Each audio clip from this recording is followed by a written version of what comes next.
And here we are, episode But 1, the Heeb and Goy show.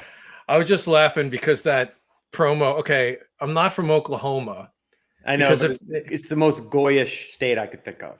it's a pretty goy state, Yeah, but I yeah, mean, we could have gone like Kansas. I mean, there's many choices, and it's a moving target. I'm sure we'll update yeah, our. So I guess we start off by saying who we are, and right. let the audience know. So my name's Dan. I'm the Heeb. Hi, I'm Bruce. I'm the goy. I'm 50 years old. I'm an IT guy. I write code for a living. I'm angry about everything, and True. and I'm stereotypical in many ways that we will get into. Um, I met this charming man, Bruce, about a decade ago on the Yeah. internet because we were both Howard Stern fans. This is before Was it Howard. was it like it might have been a no, it was a Facebook Howard Stern group. Fans of Howard Stern, maybe. Something like that. I mean, this was long before his brain turned to mush. Um, Yeah. I won't. Howard's, not mine. Not mine. Well, mine is My mush. brain's always been mush. Yeah. So Bruce here lives in Arizona. Tell us about your goyishness, Bruce. Go ahead. Well, yeah, I'm Bruce. I'm 55. I'm much older than Dan. Um, yes, and I am a goy, and we did meet on Facebook, having been big fans of Howard Stern. I think, Dan, I only met you once in real life, if I'm correct, right? Yeah, I think that one time we came out to Phoenix. Yeah, I saw Yeah, the truck and all that. Yeah, I actually have my yeah, my Beetlejuice shirt on today. right. That, Oh, so yeah, that's right. yeah, So that's how I know Dan, and I've been friends with Dan over the years. And Dan is you might have opinions on Dan after you hear him talk for a little while, but I'm just here to say, Dan is actually a really nice guy. I mean, he's as going we to say some. say, he's a mensch, right? He's a real mensch, Yeah, and the older pug rescue. I'll get into that. I got a lot to say about that as well. But Dan is fantastic. He's a patron of the arts, a humanitarian, but he's also extremely grumpy and has a lot of hate going on, and he's going to get it out.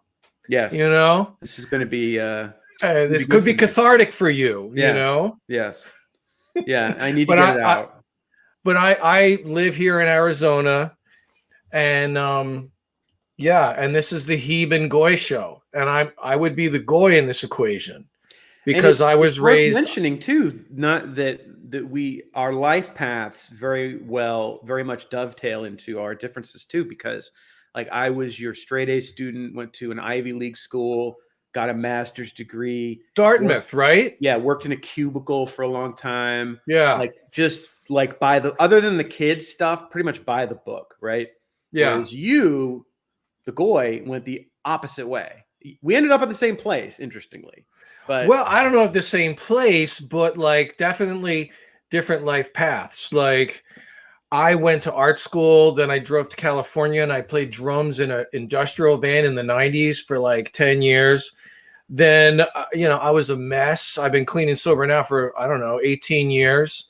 But different life paths for sure. One thing we're both child free by choice, but we're both in long-term relationships, and so I'm sure we have lots to complain about that. But yeah, Dan is a mensch.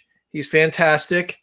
To get ready for this podcast, I would like to say that he bought me this mic and sent it, and as well as the laptop that I'm broadcasting on right now. So thank you, Dan. yes, we had to deal with some issues related to the cheapness of your significant. Yeah, Ironically, yeah, Heeb had to come out of right. pocket because there's only apparently one group more tight with the buck than the Heeb. And who would that be? That would be the Filipinos / Vietnamese. I mean, those Yeah, people. yeah. You do not want to need to get money out of those people. No, I'm here to tell you. the Southeast Asians are not gonna. Yeah, so that was the thing. So should I get a better internet connection so that we could do this, which means paying it? No, Not possible. No, that is not within the realm of being. So no. yeah, you No. got out heaved, I guess. I don't know if it's I cool did. for me to say heave. Am I allowed to say heave, or is it like So the type of I thing where, researched this, in this world we're in now, where everybody's sensitive, Heeb used to be a slur. Hebe used to be a slur. But Right. apparently, over the years, it morphed into more of a term of endearment that was adopted by Jewish people, and that's Heeb. So we Right. should be clear of the censors and the those who wish to be offended should be perfectly fine with this. I am a Jew. I was bar mitzvahed in 1986. Wow. Yep, I have the picture. I can't produce a picture right now, but I have the pictures to prove it. I make a mean kugel. I had a mean Jewish grandmother who left me all her recipes, but she was otherwise very mean. Yeah. I had a Jewish grandfather who lived in South Florida, stereotype, who refused to take the turnpike because it cost money, so he would take I-95 everywhere. Wow. Yeah, I mean, you name it. Yeah, I got it. I got some pretty good goy. I was raised Irish Catholic, an enormous Irish Catholic, extended family with tons of aunts and uncles and cousins. Born and raised in New Jersey, and yeah, I had to go to. I went to public school, but I had to go to catechism. Right, I had Oh, wow. confirmation and all that. I mean, I was just short of being an altar boy. And I'm glad that I put my foot down at some point and said, no, I'm not doing that, because it later came out in that church that, yeah, in fact, it was, you know what I'm talking about, some Yeah, happy you finger. could have had some. I mean, I don't know. That might have been fun for you. I mean, it just Not, depends. no. I mean, I'm not here. I'm not here to judge you, man. I Right. mean, look, if you want a 47-year-old Irish priest's finger up your butt, that's Now, cool with you know me. what? It was, thank That's cool God with me. it wasn't in the cards. Yeah. And actually right around that time, age 14, something like that, 15, I, for some reason, put my foot down. I'm like, I'm not going to church. That caused such a huge disturbance in the family. Oh my God. It was like the end of the world. And I managed to have let me use one of your words. I actually had the chutzpah to be like, no, I'm not doing that. I'm not doing that. And thank God. Thank That was God. me after the bar mitzvah. I got the bar mitzvah. I got the money, Right. and The then money. I was like, bye. So how Bye. much money did you get? I think all in, this was in 86. Right. So this is, A million years ago. and this was in North Central Florida. So you got to Uh-huh. figure that too. I think I was about $2,000, something like that. Nice. Not Nice bad. for what? I mean, you're what? Like, it's like 17, and that 2K. Well, you're 13. Oh, you're 13. I don't know the bar mitzvah age. Bar mitzvah is 13. I wouldn't know. but no. There's one thing you got to know. What's Back that? in those days, the Jews would give you paper savings bonds. Okay. What the hell is a paper savings bond? These don't exist anymore. So it used to be you could buy from the government a savings bond where you give them $50, Right. and then in 7 years that bond's worth $100. So the bond says $100 on it, but you got to wait 7 years. You got to for it wait to be 7 years, right? So the majority of the money I got was in savings bonds. So when I was 20, but like, does any 13-year-old have the patience to wait? I know I wouldn't. Well, I didn't have a choice. So they went into a safe deposit box. When I was 20, I went and got all the savings bonds, and I bought an acoustic guitar. I remember that. Right. And it should be noted that you can hear the results of that acoustic guitar for the theme song, because that is Dan. That guitar, I sold that guitar years ago, but yes, I did. That is Dan playing the guitar and singing the Heeb Goy theme song. If we build a little audience, I got a couple of singer friends. I'm going to get to actually do a professional sounding one, but I'll insist on playing. Of course, I've been playing guitar since '88. So yeah, Dan is a big fan of Iron Maiden. Yeah, I'm a metal guy. Yeah. That's yeah. Ronnie James Dio back there in the picture right there. Right. He's like 5'2", right? He's dead, but yeah, he was 5'2". Yeah, he's dead. Okay. Yeah. So blessed be. Okay. Yeah, he was for me, some of the best music ever was him when he was with Black Sabbath. And a lot of people refused to listen to it because they were like, no, Ozzy, man, Ozzy. But those 2 records he did with them were just ridiculous. Right. They were pretty good. Yeah. So I'm broadcasting out of here from my garage in Arizona. This is, where I make art and I just do things to escape the world in here. And Dan is talking from Dan apparently, I think, has a bunker in Florida with a 8-foot fence around 5 acres to keep the undesirables out. Yeah, just 4 acres. It's not 8 foot, but it is a significant fence with a gate. Yeah, I don't fuck around. Don't want trick or treaters. But again, I have my driveway is like 1/8 of a mile long, so no one's coming down. And it curves, so you can't get a visual. No visual. Anyone see what's doing down there? No visual, no. And I got cameras too. I don't mess around. Right, right. Did I have any influence on you becoming like such a hardcore prepper? Because I'm not in the a prepper. beginning, No, I wouldn't call myself a prepper, but yes, I think you did. I think honestly, I did. seeing your way of life, I was like, I wouldn't want to go that far. I don't really think I'm going to be in a position where I'm going to starve. You know what I mean? Right. But the idea of, basic precautions just to sort I mean, of why wouldn't you be basically just have? I mean, right? It's common sense. Especially in this day and age, things are getting crazy. I mean, it's not like it used to be. Like kids can't walk to school anymore like we used to. I mean, shit's weird now. Yeah. I mean, everywhere, anywhere you go, it's like that. I mean, I became a pretty hardcore prepper, and this probably would influence Dan. I think it was that. What was the Mayan prophecy scare? What the hell was it? Was that 2012? 2012, I believe. Right. So yeah. I'll make fun of myself, but during leading up to that 2012, I was all in. I'm not I'll make fun of myself. I was all in on that Mayan prophecy shit. I thought it was real and it was going to happen. And me and my better half, her name is Rodora, right? Rodora and I would go out to the grocery store and spend hundreds and hundreds and hundreds and just loading up on canned food and everything. It's going to happen. It's going to happen. The level of disappointment that I had when the end of the world didn't come, it was really a bummer. I was really, ironically, you left religion at an early age, but what you're describing is basically what is the Mormons do. Is called the millennialists, which are people who believe in a distinct date of the end of the world. The Seventh Day really? Adventist, I didn't know. What are they called? It's not millennialists. So Seventh Day Adventists, Jehovah's Witnesses. There's a few sects of that, and they used to in the old. Not now, they don't do it anymore, but they used to actually say, "All right, May 8th, 1974. Right. That's it, right?" And then it would happen. They'd be like, "Oh no, we reread it. We misread prophecy. We're gonna get back to you." And then they would get another date, and it would pass.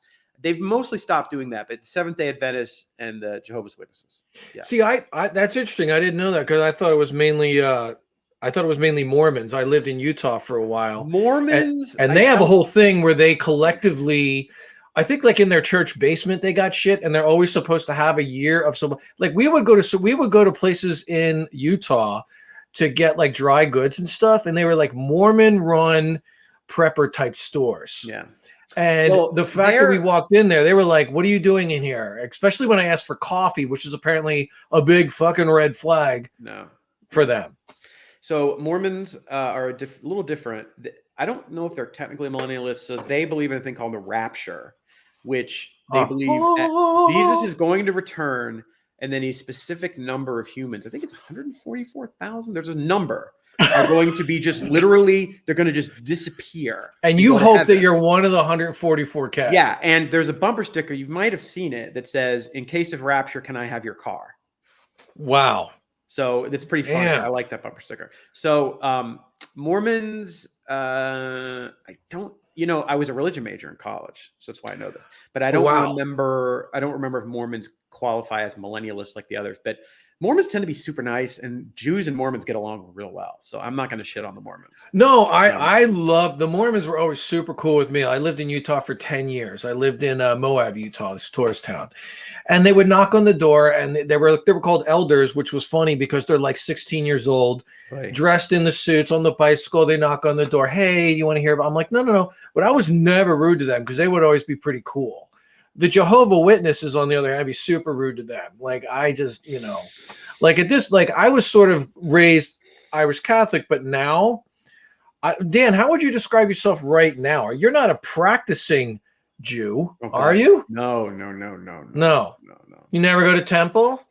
No, I haven't set foot in a temple other than for someone else's bar mitzvah or something since shit. I don't even know. When did you go to a bar mitzvah recently? Last one I went to would have been not quite 10 years ago. Wow. No, I'm not religious. I'm not anti-religious. I don't shit on religious people. I kind of I don't really care. I've studied all of it. I respect religion. You believe what you want. It doesn't really matter to me, but I don't have any. But don't force that difference. No, I don't like that. No, unfortunately, that's part of the scripture for some of them is that they have to. I know a lot of them. I just you got to learn tricks to get them to leave you alone. So now, like pretty much now, I think I'm not going to say I'm an atheist. I'd say I'm an agnostic, which better describes. I think. I Yeah, mean, that's me too. I've known you for so long. I didn't even know you were a religion major. It's the first time hearing Yeah. of it. Yeah, that was my thing. I had a fun time studying it and all that because I grew up as the only Jewish kid in a small town in North Central Florida. So I was always fascinated with learning about other people's religion because I was the weirdo. Like I got called Yeah. the Christ killer as a kid. Like I was the only kid that was Jewish, the only one in my And life. so it wasn't a very diverse environment when you were going to public school and as a No, I kid. mean all I knew was goyim. So it's funny. You were My surrounded only by people like me. but well, not Catholics. Catholics are a minority down here, but more the Protestants, your Baptists, your Methodists, your Presbyterians. So Wow. when my only experience with Jewish people was my extended family, by and large, aren't very nice people. So like I was almost sort of anti-Jewish most of my life just because I had such a bad experience with so many people in my family, and it has nothing to do with Yeah. the fact they're Jewish. They just happen to be douchebags. But Right. But um, you would connect to the two, and so yeah. So like, you know, I've made peace. As you get older, when you're a Jew, you sort of you can't help it. You start speaking the Yiddish, and gay well, fuds Dan, up. me and you share something because we met because I'm listening to Howard Stern. And Howard Stern peppers, of course, he's Jewish, and he also peppers his speech with a lot of Yiddish, specifically sort of the East Coast slang Yiddish. And you'll hear, I still use those words to this day.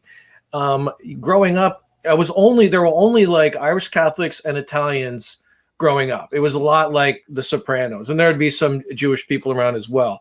It wasn't until I went to art school that that was super diverse, right? Oh yeah. And that's where I had a Jewish roommate, and I went to his younger brother's bar mitzvah, and I went to this younger brother's bar mitzvah, and I was the only goy in the whole bar mitzvah. Love it. And it was fucking wild. And I met the bubby, like, who's this? The old lady. She's the bubby. Yeah. And it was like a whole thing. But like that, shout out to my old roommate, David Schumann. What's up? Yeah, there's Schumann, of course.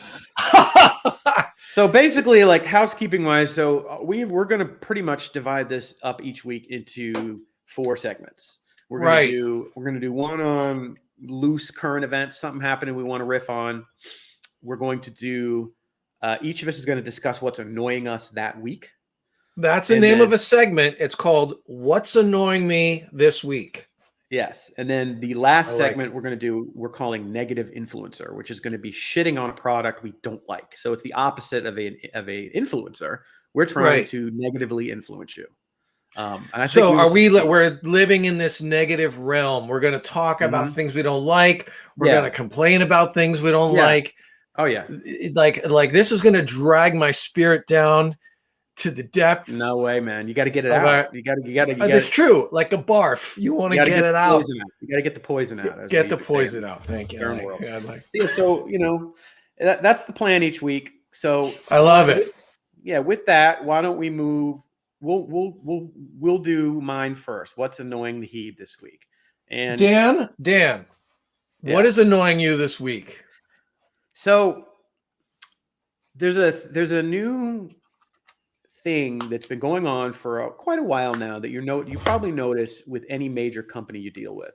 And what they're trying to do is hire as few people as humanly possible and automate as much as humanly possible so that they don't have to pay employees and they can keep you paying them. Right. And the CEOs keep the lion's share. They just roll in it. And so it would be one thing if you could do this and it worked. And there's certainly some businesses where probably it works okay. But when you run into something where you need a person, you really just need a person, like it just fucks it up. And I had a situation like this that I kind of told you a little bit about. So I'm as the Heeb that I am, I'm always looking for a tax credit because I'm self-employed. So tax credits to me are gold because otherwise I got to write a check to the government. No, and you don't like writing checks. I don't want to write no checks to the government. So if I get a tax credit and like electric cars, or you get a tax credit. So I decided I'm going to get solar panels because not only will it offset some of my energy costs and add to the value of the home, they give you a massive tax credit. Mine would have been like $8,000. Let's see, $8K, nice. big tax credit right away. Right. They give you 30% of the cost of the system, but they give it to you right away, like here. And it's a tax credit. And so that offsets any tax liability. So I was Yeah. I'm like, this is for me. So last spring, I researched this, and it turns out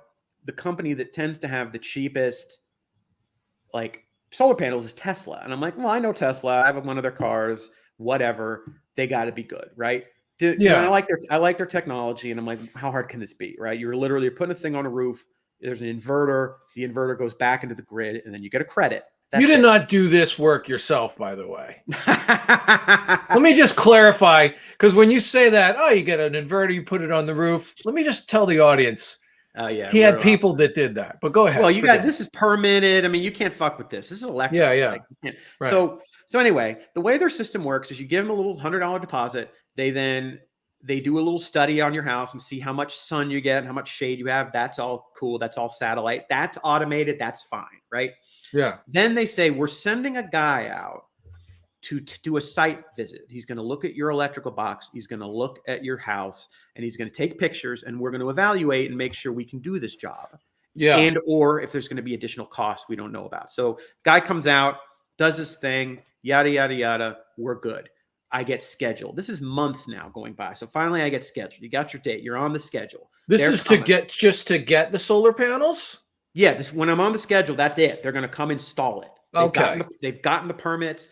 We're good. They did the site visit. Everything looks fine. Good to go. We're getting you set.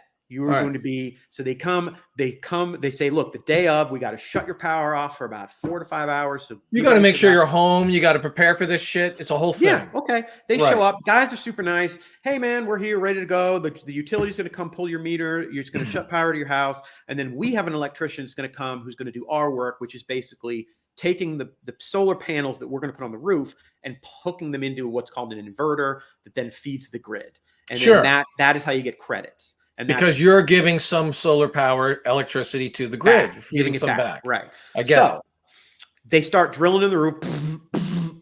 They're drilling holes in the roof. They're up there. I hear all kinds of shit. The electrician then shows up. He's maybe 30 minutes late, whatever. Who cares? So he shows up and he's like, hey, I got to get to your box. He goes into the box. Bum, bum, bum. I'm on the computer just futzing around. I have a battery power, so I'm good for the day, so I can work. The electrician then comes in to my office and says, yeah, we got to call it off. I'm like, call it off? I'm like, what do you mean you got to call it off? He goes, well, we got some problems. I'm like, oh no. What are you talking about? He goes, well, you're not up to code. I'm like, the house was built in 1984. I don't need to be up to code for you to install solar panels. I don't have to be a 2023 code. You don't have to bring your electrical service up to code unless you're literally rebuilding the house or doing a major renovation of some kind. That's true. So he shows me 3 things that need to be done before we can proceed. And all of these 3 things would have been present when the guy was here months ago. And I'm like, wait a minute, there was a guy here. He took pictures. Why didn't this get flagged? Like, why are we only learning about this now? So 2 of the 3 things are ticky-tack stuff that I could have done that I could pay an electrician to do. I wasn't upset about it. It would have been nice to know about it ahead of time. The third thing is hilarious. What's the third thing? This is what's annoying you this week. Well, sir, no, I haven't gotten to the really bad point yet. Oh, Jesus. Well, sir, there's a dryer in front of your electrical panel, and you have to have 3 feet of clearance per code. I'm like, again, the house built 1984. I don't need to be up to code. I'm sure you install these on older homes. It's not like every house you put solar on was built in 2021. He goes, oh no, we do it all the time on older homes. I go, okay, and a dryer is movable. If you're concerned and you don't want the dryer there so you can work, just say, hey man, can you move this for me? We'll move the dryer. And I would say yes, but he canceled it because of this. And so he's like, sorry, got to do these things. This dude just wanted to leave. Yeah. So I have a buddy who's an electrician, and I said, here's what he told me. What do you think? And the guy said, yeah, he doesn't want to do that job. Yeah, I don't want to do it. So anyway, this guy's looking for a reason to not do it. It's completely out of my control. So at this point, the poor guys on the roof have to actually patch every hole with little piece of aluminum, some caulk, flashing. God. And they got to patch every hole because you don't want to have holes in your roof. No, so that's a whole thing. They do that. They pack up and they leave. And then the utility comes back. They turn the power back on, and I'm back to ground zero. And the guy says to me, the electrician, you're going to hear from your project advisor. This is where it gets fun. I'm like, okay. The Tesla project advisor. Now, one thing to bear in mind, the date of this was like, I think December 11th or something. In order for me to get this tax credit this year, which is when I want it, this has to be done by the end of the year. You got to move this along. If this isn't done by the end of the year, the best I can hope for is the credit in 2024, unless Congress gets rid of it. So you got your eye on the prize of that 8K. These guys got to move this along. Most. Yeah, that's what I want the most. I'll be really honest. So of course, I mean, the environment, that's nice. Where's my 8K? Right, exactly. Yeah. So anyway, 2 days go by, I hear nothing, not a word. And again, I know from talking to an electrician, there are 3 things that need to happen. Move the thing, and then 2 ticky-tack things. I'm like, and so I with Tesla, with the solar, now with buying cars from them, I always had a good experience. With solar, you cannot get a human being. You have to go into their chat and you have to type shit in. And and it's a person answering you, but you can never, but they're not knowledgeable about anything. And it's like, so I'm saying to him, you mean the chat? Okay, so it's the chat box. How can we help you? And it's the chat box on the lower right-hand side of the screen. Correct. Right. Now look, this isn't AI, and it's not someone in Bangladesh. I think this is a person who works for Tesla, who basically sort of coordinates, but they don't have they don't have technical knowledge. No. And so I'm like, if we're going to do this, I need to know what items have to be done, because I'm not going to call my electrician out and pay him until I know what 3 things, 4 things, whatever need to be done. So all I get from them, and then I say, and on top of that, guys, you were here 3 months ago and you didn't flag any of this. None of it. Yeah, so you're already sort of pissed off, right? And this is basically what I'm getting. Right, that Seinfeld episode where George wants to get his car that's in the parking garage, and the guy goes, "Sorry, we can't get your car." And George, you can't get my car. This is a parking garage. And he's like, "We ask that you bear with us." And that's basically what I got. He kept saying to me, "I know this is frustrating." He said that like 5 times. So in the chat, whoever you're talking to said, "Please bear with us. I know this is frustrating." So and so. And I'm like, yes, it's frustrating. I'm like, I just need, it's been 2 days. It doesn't take 2 days for you to make one phone call and ask the guy what needs to be done. Because what's going to happen is I have to do this stuff. Then I got to document it and get you pictures. Then you got to reschedule the job. Then they got to do the job. And there's no way that's happening inside of 2.5 weeks, which is what I have left. So I ended up just canceling the whole thing, because like, why at this point, I'm not going to get the credit for this year. And credit for next year doesn't really do anything for me right now for a variety of reasons. I wanted it for 2023. And I don't want these, I just don't trust these schmucks at this point. Like, if you can't give me a human being on the phone who's semi-technical, like, this is not like I'm not going out and buying a pack of gum or a fucking blender. Like, this is like 20 some odd $1,000 worth of work where it's highly technical. It involves permits. It involves the local jurisdiction, the utility, the county. Can't you just, I mean, really, you can't decide a 3 days, get me a freaking answer? So finally I said, let's just cancel. And then he goes into his speech about, well, you are missing out on some very good. I mean, I'm doing the. What is this accent? No, I thought it was a. No, I'm doing the accent of the Seinfeld guy. That guy. Okay, all right, sorry. That guy. So, okay. So all right. If you've watched that episode, it's like, I'm sorry. I'm aware. So on the chat box, you're like, okay, you know what? Fuck it. Like, I'm not doing this anymore. And then the chat guy was like, oh no, wait, let's hold on. We value you as a customer. Some very valuable things. Yeah. I'm like, look, man, if you guys can't come out here and figure out there's 3 things need to be done, it takes, and then months go by, and then you drill holes in my roof, and then tell me, I'm like, I just don't have a lot of confidence. I don't want you coming. So I just decided, F it, fuck it. I'll bend over and deal with the tax bill this year, because I can see how that's annoying you this week, because now not only all that shit, you got fucking holes in your roof. I mean, it doesn't leak, but it's just the idea that these guys drilled holes in your roof. Yeah. We just had our whole fucking roof done. That's very annoying. Yeah. So I just canceled it. That was it. And then of course we get a nor'easter coming through last night, one of the worst winter storms I've had in a while. I'm sure, but hopefully no leaks. But do you know that it leaked? Are you all right? Well, I haven't. With roof leaks, you often don't see them right away, like, because they'll have to soak through various levels. And you didn't go up into your attic. You're funny. No, I didn't go up into my attic. I mean, have you ever been in your attic? I've been in my attic, yes. But here's like once. Let me tell you what Heeb does. I own rental properties, and we right. Over the last year, we've replaced literally 3 roofs through this one roofer. So this guy knows me because he's had to come here 3 times to get the signatures, the checks. Like, see, he knows me now. So I call this roofer up like, hey, can you guys? I'll throw you a couple hundy, but will you just come here and just walk it and make sure these guys did the right thing and it looks just good? get some eyes on it. Get some eyes on it. So they're coming. He's coming out tomorrow to look at it. Oh, good. And he's going to get on there, and he'll get on the roof. attic. He'll get his flashlight, look around. Yeah. And if he says we're good, and then I'm done, I can close this chapter, and I can tell people do not use Tesla for solar. So I could see how that annoys you, but there's one part of that story, and of course this is the first time I'm hearing of it, but I have to tell I did hear you were irritated as hell a couple of days ago. We were talking about something. You're like, no, I'm going to talk about it. But what you're talking about, Coach, so the last, I'm 2 years retired now. I can't afford to be retired. I just fucking did. But before that, for 7 years, I worked at a big garage door company handling complaints, right? And so when you talk about like that guy that does the chat, texting, and the other thing that really annoyed you was where you can't get a person on the phone. I mean, I'm not a businessman. I'm just good at talking. So that made me good at business. I learned that right off the bat. If you could just talk, you could bullshit your way through any business and rise quickly in the ranks, which is what I did. Absolutely. But so they had this thing called a phone tree. And a phone tree is what it's like press 1 to talk to, like that whole thing. And that is a phone tree directing people around. I'm going to tell you a little secret what they do in business. They want the phone tree. They don't want you to talk to a person because of just what you said. Because talking to a person slows down the gears, and they don't want to talk to a person. And they will do anything to get you to. Let's back up though. This is not even a garage door. That's $1,000. I mean, it's a project, but it's not like this. This is a major project that involves many moving parts, many different types of contractors, and that's my point. Is that you can't treat that this way.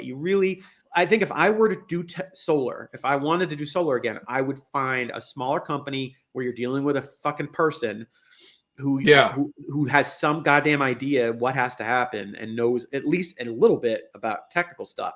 Whereas this was just, hello, we asked that you bed with us. And I'm like, it's one thing to get that when you're talking about $40 a month on your cell phone or something, but I hear you, but this, by the way, garage doors aren't $1,000 anymore, but like they are even let's say $2,000 to $3,000. It's still nowhere like this. Like this is a major. They're shutting your whole house power off for all day. Like you would think, in other words, you would think that if they're doing that, get a person to guide you through spending $20K. They can't even do that. Before you actually agree, they got you good people. After you get the money, then you're dealing. Then it's this. That's what you get once you spend. No, that would piss me off too, and that's super maddening. And I have to deal with that all the time. And I know about the phone tree. And in my old job, I dealt with complaints. Like that was the complaint guy. And so now, as a consumer, when I get pissed off, I'm like you. I have a real hard time yelling at people or I wasn't a dick at all. I know, but it's tough to be that. It's tough to be that frustrated and be from the East Coast like I am without going full Jersey and just fucking ripping them because I would never. I can't do that. I worked retail for 2 years in high school. Yeah. And what I learned from that is I will never be a dick to these never. People. Look, I'll be blunt. And I'll be like, look, this is really dumb that you had sent someone out here and they didn't find this. And I'll be blunt, but I'm not going to be an asshole. It's not this guy. Yeah, you can be short. You know what I mean? You could be a little irritated and short, but always say, I don't mean to take it on you. But that chat box that you're talking about, I know That's from some poor schmuck making $48,000 it's a guy. Okay, I'll tell you how that works. That guy works from home. Yes. And he's also got simultaneously on his screen, he's working 6 to 8 boxes of different conversations of situations and people he doesn't give a fuck about, that he doesn't know anything. He might not even know about roofs. He might be working at the roof thing, and then he's doing one for auto parts, and he's making nothing. I was not a dick in any way. I just said, guys, I really don't have a lot of confidence in you after this, and I'm just going to bail. And that was it. And it's just the notion, and it's pervasive across anything now, where they just don't want to pay people. Oh yeah, no, we're dealing with end stage capitalism. No business is going to want to spend a dime to have anything even remotely better for you. right? And the Everyone's amazing getting part is when you take someone who needs client service in the United States and you basically say either you're going to get a computer telling you what to do, or right. we're going to make you talk to someone in Bangladesh, that is a big fuck you to the customer. And it Yeah. just, the problem is mainly not so much that it's a fuck you, but the problem is they know you got nowhere else to go because of consolidation. And there's Yeah, they only like got you. Who else are you cell going to go phone to? yeah. Well, for cell phones, for example, like there's 3 fucking companies or 4. Yeah. So, Yeah. I mean, And me and you that just dealt with that. Me and you just, we yeah. switched over. Yeah. I mean, Well, you're fucked. They got, as Carlin said, they got you by the balls, it's true. and No, and they really do. And I just dealt with it just now with CenturyLink, trying to get Wi-Fi, dealing with oh yeah. that. There's no other way to get, like, it's CenturyLink or nothing. Good luck getting Wi-Fi. I don't know. Yeah, where you You're are, stuck with especially sounds us. like you're in the middle of I picture So, like a oh cacti no, and a camel. well, I've got 3 cacti in the front yard right now. They're lovely. But that's I can see how that's irritating you this week. I mean, that's one thing that would irritate. I wonder what will irritate you next week. What will annoy you next week? Well, we're gonna shift now to what's annoying the goy this week, and see. Let's have you. Yeah, Let's put where's you my on. graphic? What's annoying me this week? Well, it says what's annoying the goy right there. Oh, okay. Okay. The meme comes later. Okay. Yes. We need So, to Dan, roll. what's annoying me this week is that when I go to the grocery store, I love going to the grocery store and shopping for groceries. It's something, and you go, and I live in pretty much like an old white boomer kind of neighborhood out here in Arizona. And before anyone starts coming at me thinking, oh, don't hate the boomers, don't do that generational hate. Look, I get it. And from when let me just establish that boomers kind of a state of mind. You know what I mean? Like, I know there's a lot of young people who think very boomerishly, whatever. But it is true that actual boomers do have sort of a, stereotype and whatever. And it sucks because look at me, I'm late Gen X. I kind of look like a boomer. I got the fucking glasses on. I look old. I got gray going on. I wear like a Gilligan bucket hat when I go to the grocery store. So I know that I look full boomer when I'm in there. Yeah, if you lived in this town, I live in a college town, they would all think you're a boomer. Of course. I mean, every young person that takes one look at me, that guy's old as fuck. And he is. I'm 55. I look in the mirror. Trust me, I have a mirror. I know what I look like. So when I complain about boomers, I realize it's a little weird looking the way I do, whatever. But they're in their just 70s. to be, I mean, yeah. just to be clear, I'm elder Gen X, right? But here's So what annoys me. What annoys me is the way that boomers act in the grocery store and in sort of all public spaces. But the grocery store is the worst because if you are pushing a shopping cart down the aisle of a grocery store, this is the specific situation. Thank you. This meme is exactly what I'm talking about. So say this is my view and I need to get to, okay, she's not going to pass. She's just looking at her phone, doesn't give a fuck. They live in their own world. And I really think that grocery stores, I mean, maybe am I crazy for thinking that grocery store aisles should work in the same manner that a road would work, right? correct. Like a road. Like so the shopping cart is a car. You are driving that shopping cart like a car. That means you need to stay to the right side of the road. That means if someone needs to overtake you, you might want to look behind you and say, oh, there's a person that needs to get behind me. Let me scooch a little bit over this way so this person can get by. Or I see someone's coming at me like this. Let me make sure I'm over this way. So this guy, oh, another person needs to look at something that I'm looking at. Look, I'm sorry. You want to get here, whatever. I'll have those conversations. And I know that from talking with Ro, I'm a little too hyper aware of other people. Like you're the same way too. I'm way too fucking involved in other people and what they're doing, whatever. But mine is out of the sake of like, I want to make sure that people have room to do things and whatnot. I run my life with the idea that I do not want to be the guy someone bitches about. I know. Because of basic fucking common courtesy. And the reason I hyperfixate, and my wife has the same stuff, and she's right, but the reason I hyperfixate is because I cannot wrap my head around being that fucking out of touch and that in a in your own world where you do not Right. realize there are people here who might be in a hurry. Who knows what they're going through? Get the fuck out of the way. It's true in all aspects of life. Traffic, the grocery store, Traffic. anything. You know, and my question to you is, and I was thinking about this before the podcast this morning. I'm like, so why are that? And I had discussions with Ro about this. I'm like, well, why do you suppose that is? It's either like, so it's one of two things or a combination of the two, and I'll ask your opinion on it. Is because are they that clueless where they don't even realize that someone needs to get by and whatever? Or is it number two, oh, they realize they just don't give a fuck. So is it one or the other or a combination of the two? And I think it's definitely, in my opinion, I think it's a combination of the two. It's a combination. Because I think, go ahead. I would add one thing. As much as I will shit on boomers all day long, right? You happen to live in an area populated with them. Whereas I deal with those assholes as much as you do, but they're not boomers. They're like millennial mommies. And the reason is because it's another subsect that are like a lot of boomers where I live. I live in a college town, so most people are younger. So I would argue that it's less about boomers and more about a societal fucking breakdown. Where the base level of courtesy that you could have expected in like 1989 is fucking gone. Right. And it's the same reason that you go to a restaurant and parents will think nothing of sticking an iPad in front of their kid at volume 10.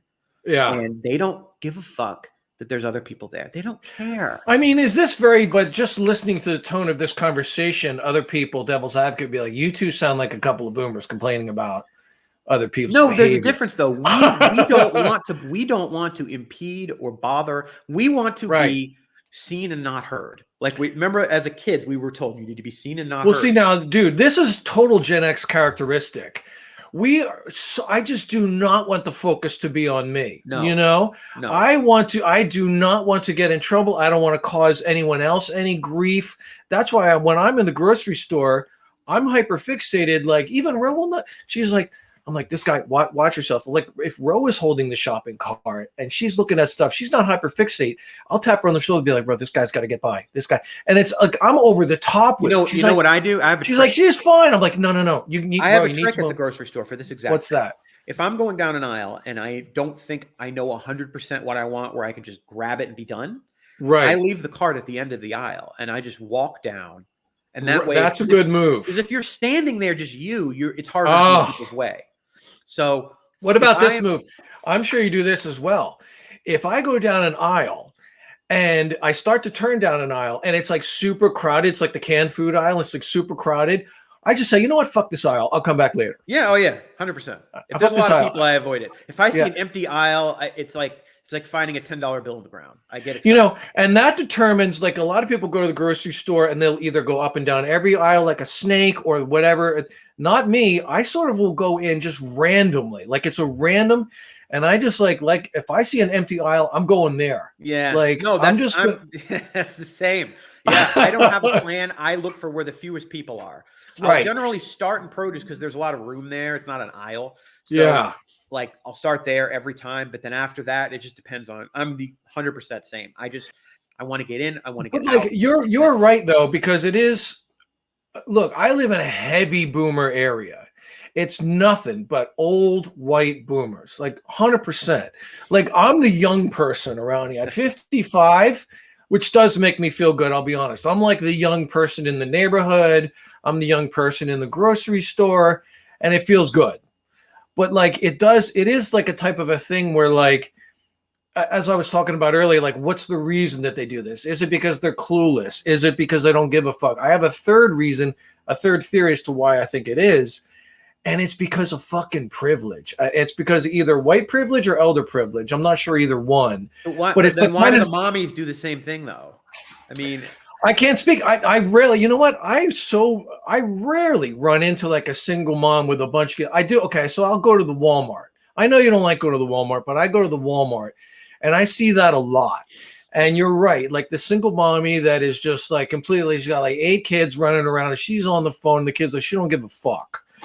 I mean, I can't speak to that, but what I really focus on are the boomers and the old people. And I definitely think part of it is because I look at them when they're stuck in the aisle like that meme, and they're not looking at me. They're just like whatever. I'm thinking, why are you not fucking moving? And I know the meme, she's looking at the phone, but 9 times out of 10, they ain't looking at the phone. No, they're looking at the product. Oh, and I'll get behind them or in front of them and go,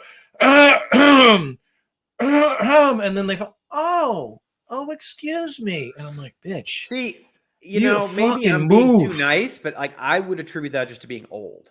Whereas you and I are just opposites. Like I don't have old people here. Like the people that I'm dealing with are these people with kids. And I'd love to be able to pin it on the boomers, but it really does feel to me like overall in society, overall across age groups. Yeah.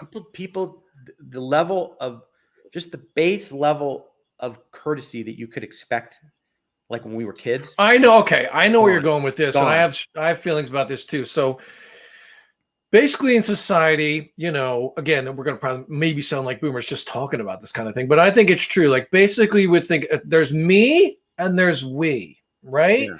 So like basically maybe a while ago, we would think about like, well, we, like it's a community. What can we do? We live in a small town, or it's like, it's we, like, is she okay? Are you okay? Is everything okay? And then I grew up and it was like, we had a really bad saying in New Jersey and a bad mind frame that I had to get rid of semi-recently. And you might know this. It's called looking out for number one, right? Back up growing in New Jersey, like, hey, man, I'm just looking out for number one. I'm working my job. I'm making sure I got my money. I'm looking out for number one. You better take care of yourself because I'm looking out for number one. And I think that sort of school of thought has sort of just really grown big. Where like, hey, man, fuck everyone else. I'm just looking out for number one. I'm taking care of me and mine. And fuck all these. You need to get by in the aisle. I don't care. I'm looking out for number one. What do you think about that? You think I don't even think they're putting thought into it. I think most people, they are fixated on their immediate need at that time.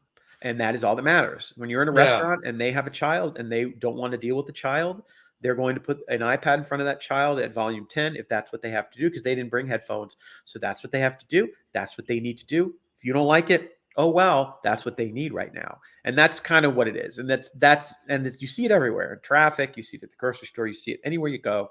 People just, it is what you're saying. I'm looking out for number one. That is it. But I don't think they're putting that much thought into it. I think it's just kind of the way they live. I feel like something has shifted in society. And that's a whole deeper conversation. But over the last, like when you compare going to the grocery store now to like 1991. It's not that long ago, really. I mean, like that's a good date. I think in general, that is my general theory, that it's just an overall situation where people are overtaxed. They got too much going on. They have too many kids. They have too many distractions. Everyone's in survival mode. I get it. Too many jobs. Whatever it is. Now the boomers have less of an excuse because they're retired. That's why I'm annoyed with them. That's why that's exactly why they're on my shit list. They got nothing to do all day. But I would write some of that off to just they're fucking old and they can't hear you. And they don't. Yeah, but no, man. You don't think? No, I don't know, man. They get no fucking pass from me. But like I said earlier, like I because I've got some friends who are fucking boomers, and they're cool, and they realize about all this stuff, and they're on the same page. Yeah. But it is kind of like that. Their group is definitely a little worse with it. I think it's both. I think you're not wrong, but I also think your perception is skewed by what you see every day. Whereas I hardly ever see a boomer. Like, oh my God. Everywhere I go, I'm surrounded. I am the oldest one. Are you the oldest guy? Everyone's in college. So like I'm the oldest one. Now this time of year, the kids are gone. So it's a little better. But when the kids are in session, this is the third largest public university. What's the name of the college that you're close to again? University of Florida. That's a big college. 40,000 undergrads. Right. Not to mention grad students, professors, support. And these are all working age people and younger. So this is pretty amazing, because if you live there right next to that college, like people think we're joking. Are they joking? Like they're really think about it. Where Dan lives, it's just college age kids swarmed by it. I live in East Mesa, which is the East Valley of Arizona, literally. And I live in a house. I live in a neighborhood where every house is built in 1973. this is not only my boomer area, like there's snowbird. Everybody heard of the term snowbirds, right? course, yeah, plenty of That's that. the people that go north, you know, they're down here. It's palpable. Like like when the summer, like in the summer out here, when it's 115, 120 degrees, it's dead. All these houses are empty, dead. Interesting. Trust me, the prepper part of me, I've got ones picked out. I'm going to break in their house the minute that the shit hits the fan. I know they're not there. Hell yeah. But now that I know that but when the winter comes, these enormous RVs, they come in the neighborhood. And you're like, oh my God. And their huge garage doors open up and they got so much money. These guys got disposable income out the ass. See, and like maybe it's a bit jealous. I'm not gonna lie to you. One day I would love to be a snowbird. Spend like, oh hell yeah. But I don't think I would want. I don't know. I would want like a condo or something simple, and I'd probably rent for the place where I'm only going 3 months a year, because I would only want to be in Florida, Arizona, whatever, January, February, maybe March. That's yeah. it. I would deal with the cold in December. That's mostly fall, you know, but just the winter, like 3 winter months. But I would want to rent, keep it simple. Why do they want all that shit? Like, why do they want to have a house? No, that's another thing that sort of pisses me off is like, you see the boomers and they have all this wealth, you know, Yeah. and it seems like they've worked their whole, and that's a greater discussion about society. Like, okay, these guys are like 75 and now finally, now I can enjoy life. Right. So they're way fucking old, like you said. They've got this enormous RV with the pullouts and everything like that. They're pulling a fucking rhino on a trailer like they're toys. They got to have their toys. And I just like a men, and they have these enormous houses. There's literally a house across the street from me that's a snowbird kind of palace. They've got 2 garage doors and an enormous one that opens up. They got a plaque on top of it. You know what the plaque says? Rancho Costa Plenty. Oh no. Rancho Costa Plenty, like Costa. Oh. And I'm like, and then so then I go by when the garage door opens and I see it's an immaculate garage with the tools hanging on the side, and they're old people, they're just hanging out all day. Then here's what happened recently. They fucking died. One or two of them died, whatever. And the adult children swooped in, like so excited, Dan. Of course. Like, you know, like people our age, you know what I mean? Maybe a little younger. The adult children moved in, and they're like, oh, mom and dad died. Yeah. Yes. Yeah. And they got this enormous house, which is fucking paid off. Of course. And now, like, the basketball court goes up. There's a million cars. It starts looking real junky. There's crap everywhere. They have their kids, and it's like, oh, fuck. I hate. So now, as much as I bitch, I hate when the old people in the neighborhood die, because I know their adult children are going to swarm in. So excited. I'm telling you, man, our lifestyles in terms of the people we deal with could not be more opposite. Like, there's just none of that. Like, there's some snowbirds. Like, this is a college town. In Florida, there's a lot of snowbirds, but not so much where I live. Tell me about that. Do you like walk down the street and walk the dog, and they're like a full college party going on, like the scene in Old School? No, I don't. I'm 5 miles from campus, and I live on 4 acres. And where I live, you mostly have people who work at the school, like doctors and professors. Yeah, but like when you go to the coffee shop. Oh yeah, if I go into town, it's just hordes of college people, hordes of kids. And do you feel weird being that old? People ask me that. There's other 50-year-olds walking around, obviously. So my line with that is that when you do not have children, as you and I do not, in your head, you're still a kid. I know. You don't have anyone below you, so your head, it's hard for me to wrap my head around the fact that I am now older than the parents of these children, these kids. I know.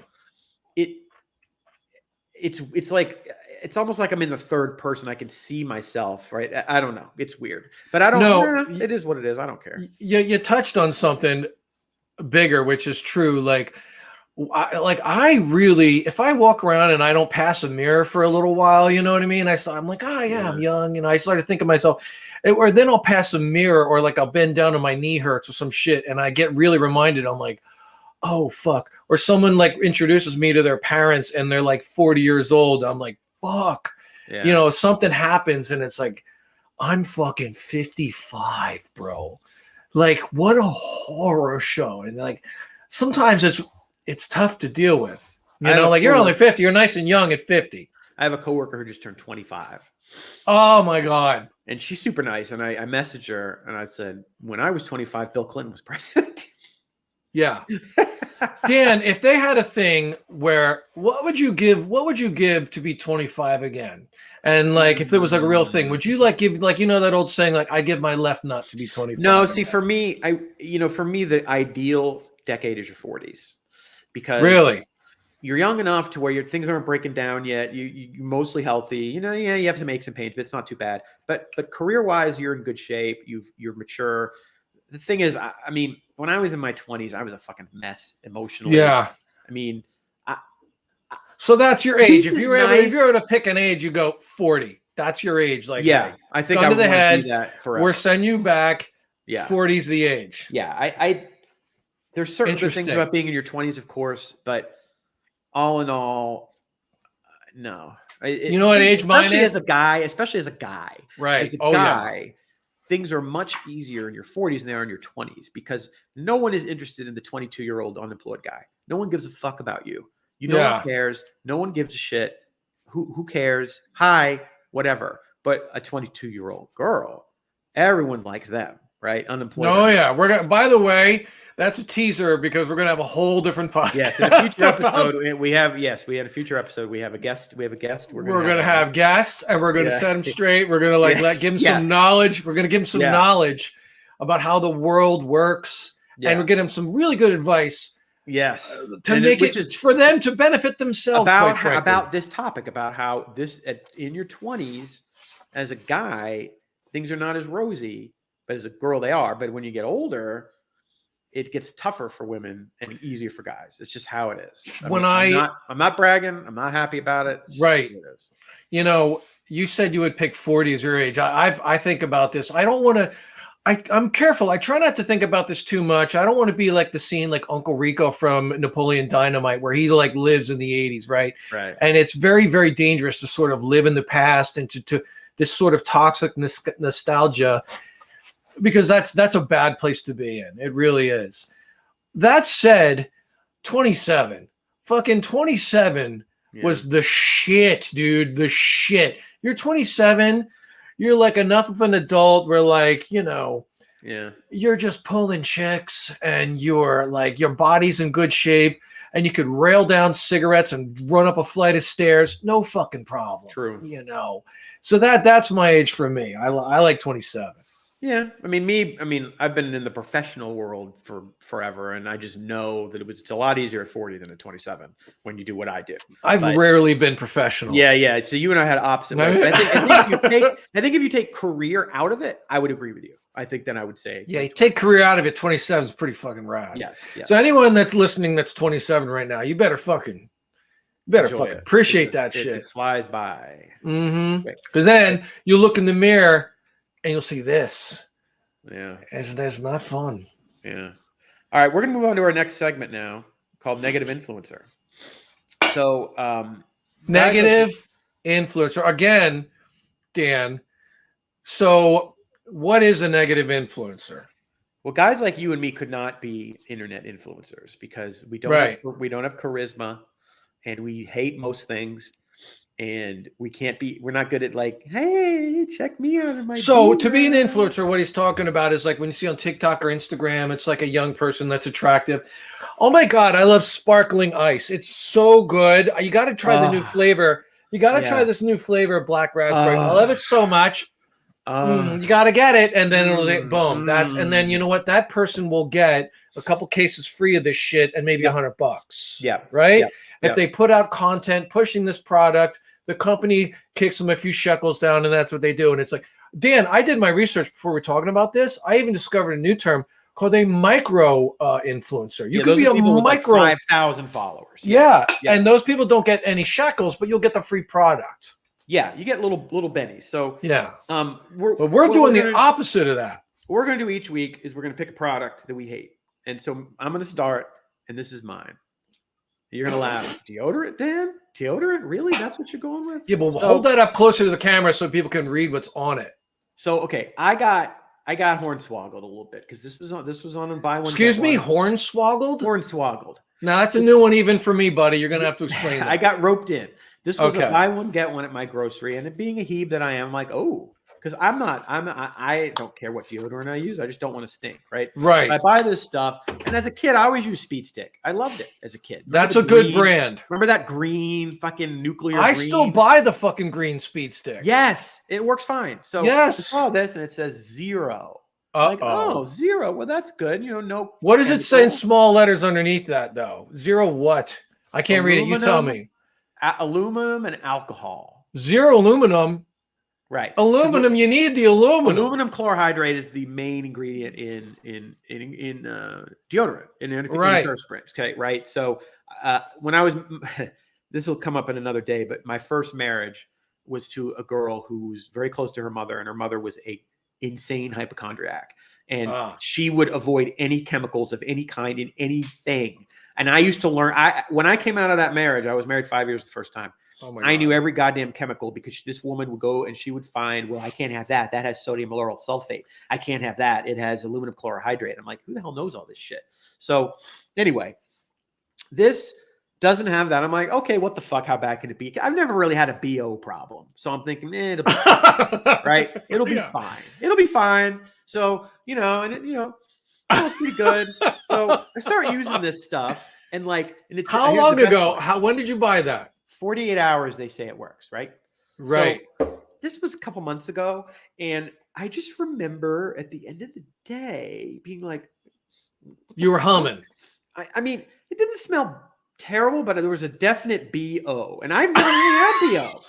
I was not a kid who was smelly when I was 14, like most are. I've been lucky. I've never really had bad BO, but this shit, 0 describes it pretty well. It just doesn't. And then look, and to be fair to Speed Stick, I doubt anything works without that ingredient. 100%. Right? You can't. It's basically what it is this solid that has a scent to it that you put on that smells nice. It's kind of like juicy fruit gum. You remember juicy fruit Vaseline, gum? Juicy fruit. Do you remember juicy fruit gum? Absolutely. Juicy fruit, or not juicy fruit, sorry, fruit stripe. Fruit stripe with the zebra on the logo. Would taste fucking amazing for about 12 seconds, right? 12 seconds. You get 12 seconds. And then after the 12 seconds, it'd be like, okay, it still tastes okay. And then by about 27 seconds, it was like chewing a piece of cardboard. It's done.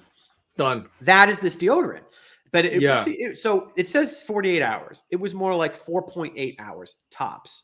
Right. And then I would stink. And again, I've never had this problem. So did you run into a situation where you were wearing that and you found yourself out at one of these cafes with a bunch of college age kids around, and you're like, oh fuck? No, it wasn't like that. It was end of the day. I take my shirt off and I'm getting ready for bed. It would be end of the day. After 6 o'clock, something like that. Because I get comfy. I get in my little jammies, get in my little night shorts, whatever, different t-shirt. And I'd be like, fucking something stinks. Like, this is BO. This is like, oh my God, that's fucking me. And I live in Florida. So in the summer months, you can't fuck around with this. Like, this isn't like Phoenix. It's dry out there. Here it's wet. And it should be said that you're not out there swinging a hammer or anything. No, I'm not. I am a sloth. I'm sedentary. I'm as sedentary as they come. And I am a Heeb. I'll do accounting, and I'm not going to do a lot of physical labor. I'll type all day long. Right. There will not be a lot of physical labor for me. And even with all that, you're stinking at the end of the day. Stinking at the end of the day. So basically, I had to abort this, and I have 2 of them. So I don't know why I haven't thrown it away yet. I'm just being stupid. I should send it to Ro. I bet she could find a use for it. Right? No. Okay, she probably could. Now here's the thing. I wish I knew this saying, but it's like, use it up, wear it out, don't throw it out. Like, there's a saying. But I have something to say about that. So basically, the aluminum is what makes these things. Did I just phase out? You did. Am I back? You're back now. Aluminum is what makes these things. So aluminum's what makes these things work, because apparently it clogs the pores. The little aluminum bits get stuck in there and just prevent it. And so that's what, people like your mother-in-law was like, your ex-mother-in-law was like, oh, don't use this because that is apparently bad. I don't know, but there's like a million things that are fucking bad. I mean, what are you going to do? It's cost benefit analysis, right? Right. Everything. How many deaths per year? Cost benefit analysis. You have 2 bad outcomes, right? You can be the 0.00001% who dies of cancer because of the aluminum chlorohydrate, or you Right. can stink every single day of your Stick life. your whole life. So like So- a couple years ago, I went down this road. I heard about the aluminum thing, and I got, oh shit, I saw it in the news. And there was a different kind of brand. It was called like Michaels or some shit, like natural deodorant. I bought it. Same exact fucking experience as you. Used it for a day, and I was a screen printer. So I'm doing manual labor and all fucking day. Like 3 hours into my workday, I'm like, holy shit, this stuff doesn't work. And it comes from the health food store. And it could be argued, hey, guess what? Anything in the health food store, nothing works in there. That's why it's in the health food store. If you buy like some sort of supplement or drug or something, it doesn't work. That's why it's in the health food store. It's not this make really you regrow hair. Your dick's this prevents stress, or this is going to do this, do that. Nothing works. This makes you go to sleep. Melatonin. What's that? That doesn't know. You know what works? Fucking Tylenol PM. I crush up one of them blue pills. Mainline. Those antihistamines are fucking amazing. Dude, I'm out. Yeah. All right, it's your turn. What do you got? You know what? So I'm all right. We're gonna let me. Now this is gonna take a turn. We're going back to 1963. Yeah, we're gonna take a turn. These are clothespins. Okay. Now the clothespins are for when you don't have a dryer. Back in the day, when you would do your laundry, you hang it up on a line. I can't believe I'm explaining this like people don't know what it is. But like there's a line that goes across, it's out in the sun, and you hang up your clothes on the string, and you use these clothespins to pin your clothes, right? And to keep it on the line, whatever, right? Right. And so, okay, that's right. Now, it should be said out here in Arizona, it's fucking sunny and hot all the time. It's super dry. If you're going to go any place in the country and live without a dryer, this is the fucking place to do it. I will say that. Yes. In the dead of the summer, Dan, I will do my laundry and hang it up in the clothesline. It works faster than a dryer every fucking time. Of course, it's the pain in the ass. You got to hang it up on the line, whatever. Here. You try that here. See how fast. No. Well, I mean, you're out there. How did you just get a thumbs up? I don't know. It detected it. Wow, look at that.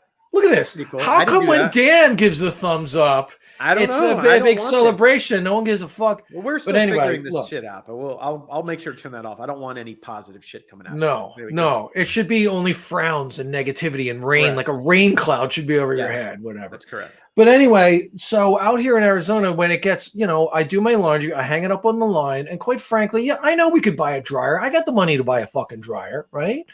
But it is true that maybe Ro, my very frugal better half, you know what? We don't need a dryer. It's a lot of money, and we could just use the line. Okay, I'm with her. I'm actually with her with that, So we hang up clothes on the clothesline. Now, what's pissing me off, though, is that you go to Walmart to buy clothespins, and you think, oh, okay, it's in the laundry section. You wouldn't know about this because you have a dryer like a normal person, and you don't have any use for fucking clothespin whatsoever. So maybe to like, or like you put a bag of chips, whatever. So these are clothespins.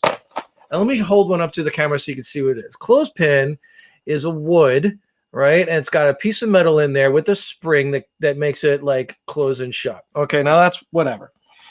Here's the problem, and this speaks to a larger issue called shrinkflation that I'm sure you're aware of. Yes. So here is.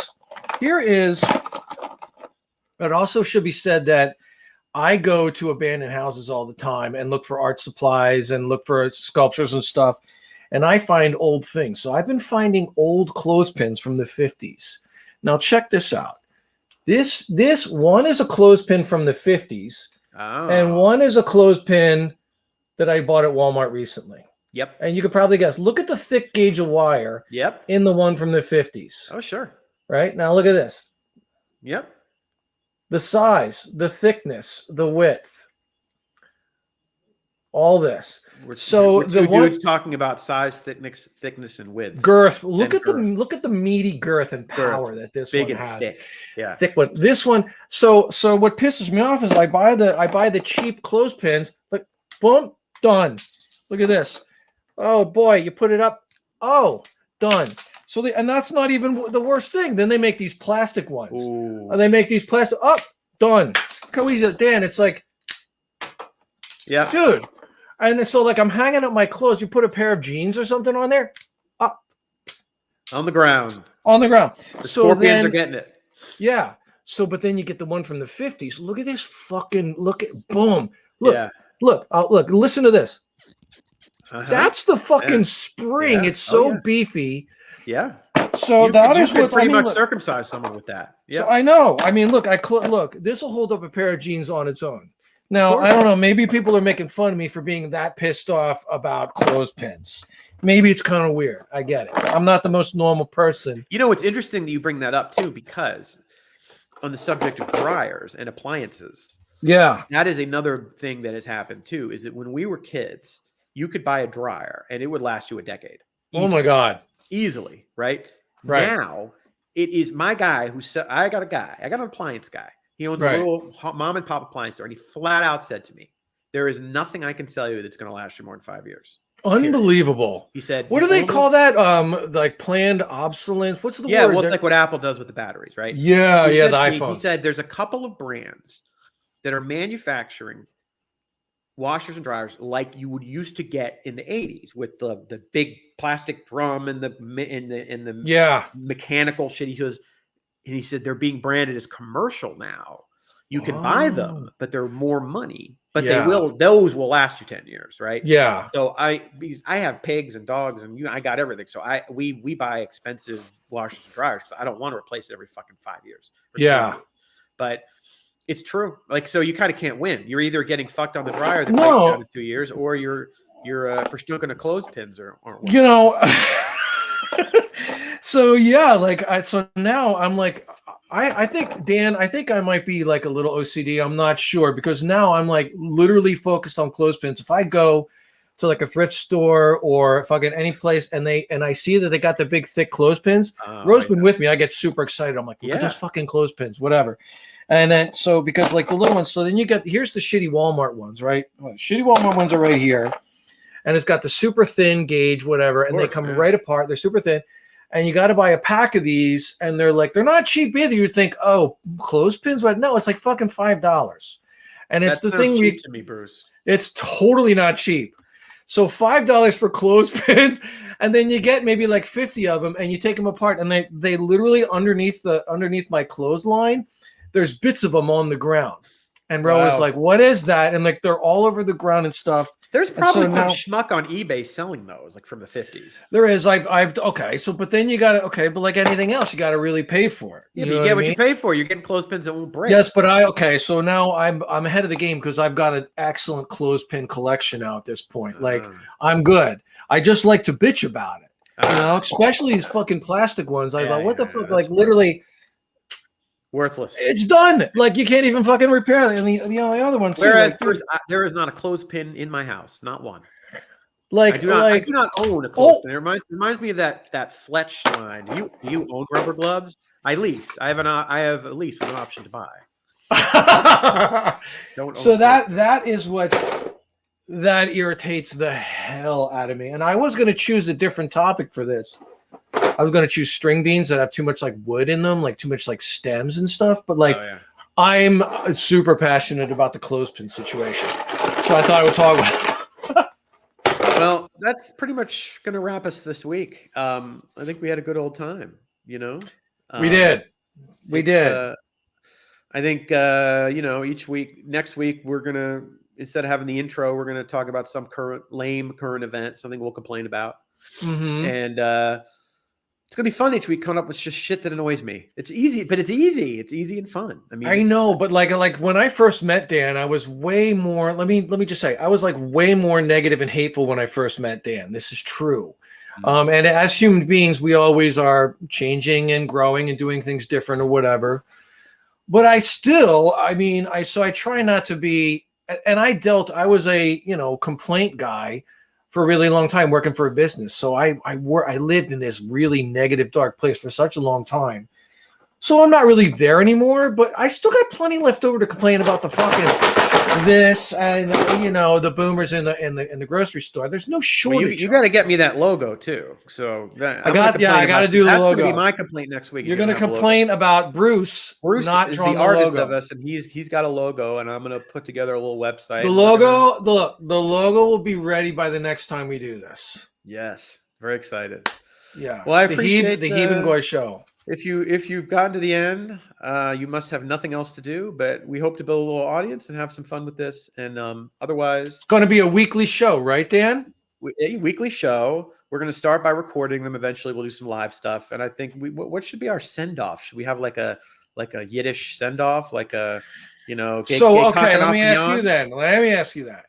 What would be the Yiddish way to say, like, later until next time or whatever, but not something so Yiddish, like what, like more of a slang Yiddish that people I would would go gay cock and off and yon. really Gay cock and say off and that yon. again? Gay cock and off and yon. Gay cocking off and yawn? Yeah, I Gay think it cock? means like I think it means go shit on something. I'd have to ask my dad. Oh, He says it all the time.